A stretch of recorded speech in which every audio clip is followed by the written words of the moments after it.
yesterday, that as donors come in and support these NGOs, it's important that they also pay attention to the institutional development. There is a big concern that funds are given to NGOs, and these NGOs are voluntarily formed, but the concern is that do they have the required skills to execute the kind of work that's expected out of them? So it's important that each time any donations come in, part of that donation should be spared and pushed towards building the institutional capacity of the organizations. But also there's also need for these NGOs to receive capacity building in mobilizing resources through social enterprises. It is very clear that with these declining funding opportunities, it's important that NGOs start to rethink and build their capacity. They should not think that it's only about writing proposals and waiting. No. It's high time that internally they need to change a lot of their approaches in order to ensure that they are still surviving even after these taps all dry. Your Excellency, it's very clear that almost all the NGOs in this region, Uganda is not spared too. I can confidently tell you that 98% of these NGOs rely on foreign donations. What happens when those donations stop? Let's worry about that. That tomorrow, if let me say all the donors pull out, will this room be filled like this? Because so many of them have closed, and it happens, and we witness it all the time. Today, you arrived, you went through, and you showed all these exhibitions, but will they be there the next time you come if this funding actually stops? So it's important that NGOs undertake research to understand why institutional funding is reducing, to inform advocacy around institutional funding. Let them not just assume that they already understand the situation. No, it's important that they start to invest in research so that they understand. And the research will also have to involve other NGOs across the other East African countries. However, it's important that government, Your Excellency, this is a special message to you, that it's important that also the Tanzanian government, which I'm also drumming the other side in Uganda as a regulator, establishes a basket fund for the different funding source for the NGOs. Your Excellency, why am I making this special plea for the basket fund? And I'm sure NGOs here are worried and are concerned, why is a Ugandan making this plea? It is high time this is done, because there is a component called the private sector.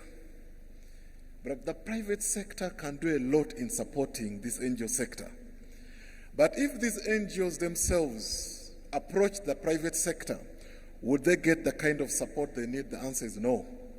But if the government came in to open a basket and then spoke to the private sector to support, in addition to what the donors are bringing in, I can assure you that a lot of support would come in to this sector and would not only wholly rely on donations coming from out of the country only.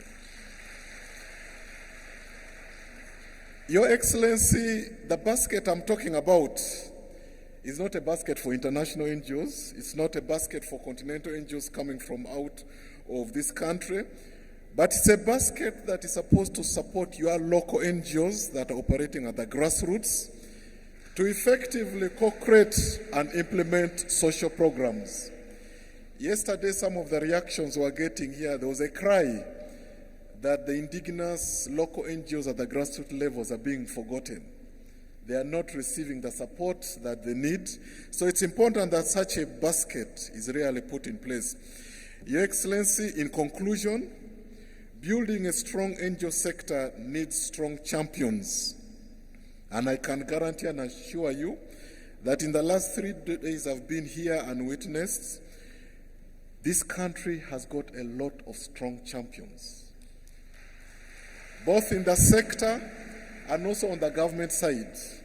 I've had an opportunity of talking to some key champions in the sector, but also in the government side. And I can assure you that all you need to do, Your Excellency, is to maximally utilize them and support them so that they can strengthen the sector for the good of this country. So as I wind up, I want to once again thank all the organizers for inviting me to this event. but also to indicate that as a region, inviting me and my colleague from Zanzibar, to us this demonstrates a start of a collaboration and a partnership that we should further strengthen. Thank you so much, Your Excellency.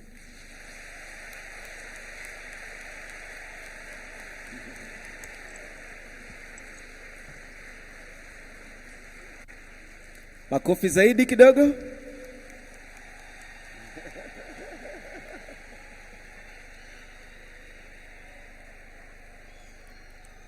Yaani ndugu Okello, ungezungumza na Kiswahili kidogo, yani nadhani tungesimama kabisa. Asante sana. Jamani, tumefurahi si ndio kusikia kutoka kwa mgeni wetu, si ndio?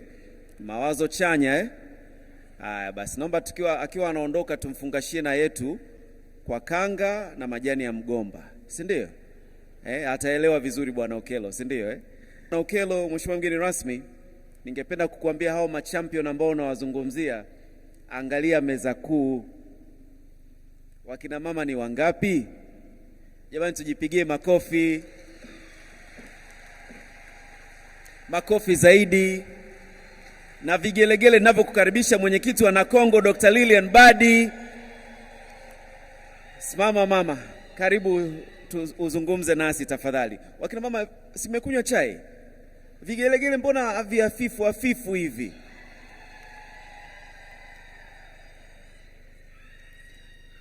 Tumpashie mwenyekiti wetu, tumpashie. Pasha. Naomba nione wote mnapasha.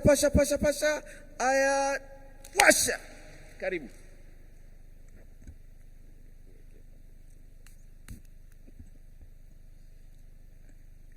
Asante. Mheshimiwa Dr. Philip Isdori Mpango, Makamu wa Rais wa Jamhuri ya Muungano wa Tanzania, Mheshimiwa Dr. Dorothy Gwajima, Waziri wa Maendeleo ya Jamii, Jinsia, Watoto na Makundi Maalum, waheshimiwa mawaziri wengine mlioko hapa, Rosemary Nyamule, Mkuu wa Mkoa wa Dodoma,